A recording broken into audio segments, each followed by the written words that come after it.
মন্তব্য করা হয়। কিন্তু তারপরে পল্লীবন্ধু হোসেন মোহাম্মদ এরশাদ কিন্তু দমে যাননি। তিনি সেই সময় জাতীয় পার্টির নেতা কর্মীদেরকে নিয়ে রাস্তায় নেমেছেন, হরতালের পক্ষে সমর্থন দিয়েছেন, মানুষের গণ আন্দোলনকে সমর্থন দিয়েছেন। ক্ষমতার মোহ ত্যাগ করে, আওয়ামী লীগের সঙ্গ ত্যাগ করে তিনি সেই সময় 4 দলীয় জোট করেছিলেন। বিএনপি, জামায়াত ইসলামী এই ঐক্য জোটকে নিয়ে উনি 4 দলীয় জোট করেন। আর যেই জোটের সুফল 2001 সালে বিএনপি পায়, তারপরে আমাদের নেতৃত্বে 4 দলীয় জোট হয়েছিল। এবং 1 বছর পূর্বে 2001-এর 1 বছর পূর্বে পল্লীবন্ধু হোসেন মোহাম্মদ এরশাদকে জেলখানায় বন্দী করে আবার আওয়ামী লীগ, এবং সেই সময় চরম নির্যাতনের মাঝখান দিয়ে বাধ্য করে জাতীয় পার্টির নেতা কর্মীকে আবার 4 দলীয় জোট থেকে বেরিয়ে আসার জন্য। যদি সেই দিন আমরা 4 দলীয় জোট থেকে বেরিয়ে না আসতাম, তাহলে হয়তো এরশাদ সাহেবকে আওয়ামী লীগ বেড়ে ফেলতো। এ হচ্ছে আওয়ামী লীগের চরিত্র। আমরা কখনোই আওয়ামী লীগের দোসর ছিলাম না। এরপরের প্রেক্ষাপট আপনারা জানেন। এরপরের যে প্রেক্ষাপট 2014-র জন্য আমাদেরকে দোষারোপ করা হয়। আমরা কি আদৌ দোষী?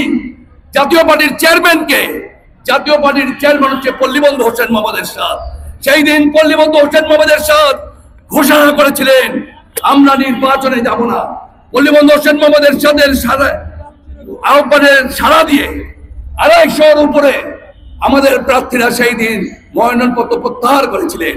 আমাদের চেয়ারম্যান জিএম কাদেরও সেই দিন মনোনয়ন প্রত্যাহার করেছিলেন। উনি চাইলে সেই দিন আওয়ামী লীগের সাথে আতাত করে মন্ত্রী মিনিস্টার হতে পারতেন, সেটা তো পরিত্যাগ করেছিলেন। কিন্তু রওশন এরশাদের নেতৃত্বে আওয়ামী লীগ জোর জবর দখল করে সেই দিন জাতীয় পার্টির 40-42টা সিটের নির্বাচন দেখে জাতীয় পার্টিকে বিরোধী দল বানায়। জাতীয় পার্টির চেয়ারম্যানকে হোসেন মোহাম্মদ এরশাদ, বিরোধী দলের নেতা হল হোসেন মোহাম্মদ এরশাদ হবে, সেই প্রস্তাব হোসেন মোহাম্মদ এরশাদ লাঠি দিয়ে প্রত্যাখ্যান করেছে। এবং পরবর্তী পর্যায়ে 6 মাস পর তাকে জোর করে সংসদে শপথ নিয়েছিলেন। এরপরের প্রেক্ষাপট কি? এরপরে যত নির্বাচন হয়েছে, 14 নির্বাচনে জাতীয় পার্টি এরশাদ চাইনি, আওয়ামী লীগ জোর করে নির্বাচন হয়েছে। কিন্তু এর পরের প্রেক্ষাপট 1 বছর পরে স্থানীয় সরকার নির্বাচন হয়েছে, মেয়র নির্বাচন হয়েছে, সকল নির্বাচনে সকল রাজনৈতিক দল অংশ নিয়েছে। আমরা কেন দোষী হব? 2018 নির্বাচন কি? সকল রাজনৈতিক দল সেই নির্বাচনে অংশ নিয়েছে। এবং 2024-এর কি প্রেক্ষাপট? 2024-এর প্রেক্ষাপট হচ্ছে এমন যে আমেরিকা বলেছিল আপনার জাতীয় পার্টি এবং বিএনপির সাথে আলোচনা করেন। সেই সময় আওয়ামী লীগ যদি চাইতো বিএনপিকে নির্বাচনে আনতে পারত। আওয়ামী লীগ চেয়েছিলই জেন তেন করে বিএনপিকে বাদ দিয়ে, দেশের একটি বৃহৎ রাজনৈতিক দলকে বাদ দিয়ে, ক্ষমতা তাদের এত বেশি দরকার, বিএনপিকে মাইনাস করে তারা সেই দিন নির্বাচন করেছিল। এবং 2018-র যে নির্বাচন, জাতীয় পার্টি কিন্তু সেই দিন বিরোধী দলের ভূমিকা এসেছিল। এরপরের যে প্রেক্ষাপট, আমাদের মাননীয় চেয়ারম্যান বারবার আওয়ামী লীগের বিরুদ্ধে কথা বলেছেন, শ্রমিকের জন্য রাস্তায় নেমেছেন, ডাক্তারদের জন্য রাস্তায় নেমেছেন, ছাত্র অধিকারের জন্য রাস্তায় নেমেছেন, দ্রব্যমূল্যের উদ্যোগদের জন্য রাস্তায় নেমেছেন, গ্যাস, পানি, বিদ্যুতের বিল কমানোর জন্য গোলাম মোহাম্মদ কাদের রাস্তায় নেমেছেন, জনগণের কথা বলেছেন। বাংলাদেশে হোসেন মোহাম্মদ এরশাদের পর জিএম কাদের এমন ভাবে মানুষের হৃদয়ে গেঁথে গিয়েছিলেন, আওয়ামী লীগ সরকার ভয়ে এমন ভাবে আতঙ্কগ্রস্ত হয়েছে, কিভাবে গোলাম মোহাম্মদ কাদেরকে দাবানো যায় সেই ষড়যন্ত্র শুরু হয়েছে। এর যে পরের প্রেক্ষাপট 2024-এর নির্বাচন, আমাদের জাতীয় পার্টির মাননীয় চেয়ারম্যান নির্বাচনে যেতে চাননি, কিন্তু আওয়ামী লীগ এমন এক প্রেক্ষাপট তৈরি করলো, রওশন এরশাদের নেতৃত্বে জাতীয় পার্টিকে আবার ভাগ করা হলো যে আমরা নির্বাচনে না যাই, তাহলে রওশন এরশাদকে দিয়ে আরেকটি জাতীয় পার্টি তারা তৈরি করে ফেলে, লাঙ্গল আমাদের কাছ থেকে নিয়ে নেয়। আমাদের মাননীয় চেয়ারম্যান একটি কৌশল নির্ধারণ করলেন নির্বাচনে, আর সেই কৌশল ছিল যে নির্বাচনের এই মুহূর্তে আমরা যাব, কিন্তু শেষ দিন আমরা মনোনয়নপত্র প্রত্যাহার করে নেব।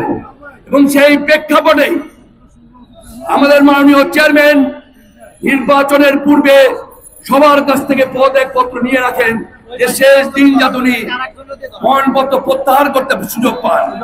কিন্তু শেষ দিন কি হয়েছিল? শেষ দিন আপনারা দেখেছেন, আমাদের মাননীয় চেয়ারম্যানকে বনানীর অফিসে 10টা থেকে রাত 8টা পর্যন্ত আটকে রাখা হয়েছিল, যাতে আমরা মনোনয়নপত্র প্রত্যাহার করতে না পারি।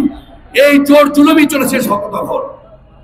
আর 24-এর কি প্রেক্ষাপট, যখন কোন রাজনৈতিক দল এই বর্ণ বৈষম্য ছাত্র আন্দোলনের সমর্থন করেন নাই, সেই সময় 1 জুলাই আন্দোলন শুরু হয়।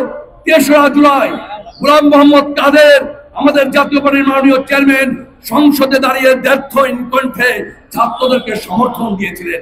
আওয়ামী লীগের চোখ রাঙানিকে উপেক্ষা করে, ভয় ভীতিকে উপেক্ষা করে উনি সেই দিন ছাত্রদের পক্ষে দাঁড়িয়েছিলেন।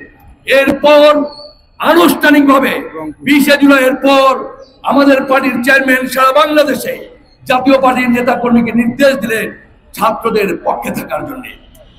শুধু এই ছাত্রদের পক্ষে আমরা ছিলাম না, যখন হেফাজতের আন্দোলন হয়, সেই আন্দোলনে আমাদের মাননীয় চেয়ারম্যান এই শাপলা চত্বরে সশরীরে উপস্থিত হয়ে মাওলানা শফিকের সমর্থন দিয়েছিলেন। এই হেফাজতের আন্দোলনকে সমর্থন করতে গিয়ে আওয়ামী লীগের দ্বারা আমাদের বহু নেতা কর্মী শহীদ হয়েছিলেন, বহু নেতা কর্মী সেই সময় ছেড়ে গিয়েছিলেন। আমরা সকল সময়ই আমরা বাংলাদেশের মানুষের পাশে ছিলাম।